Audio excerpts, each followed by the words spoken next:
Мұқалип KZ медиа порталы ұсынады.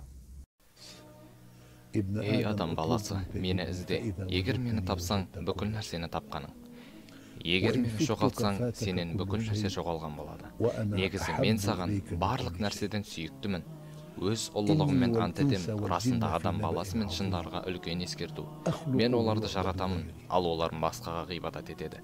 Мен оларды ризықтандырамын, олар басқаға шүкіршілік айтады. Құлдардың ең маған жақыны кішіпейілі, ең жаманы шәкіртпарлары. Мен олардан мұқтажсыз бола тұра оларды нығметімен махаббатыма бөлеймін. Ал олар әлсіз жаратылған құлдар бола тұра күнәларыммен менің ашуызыма ие болады. Кімде-кім маған жақындаса, оны алыстан қарсы аламын. Кімде-кім менен алыстаса, оны өзіме жақын шақырамын. Мені еске алушылар, менің махаббатыма бөленушілер, маған шүкір етушілер, әлбетте ризықтары көбеюшілер. Мені есімнен шығарушыларды кешіріммен құр қалдырмаймын.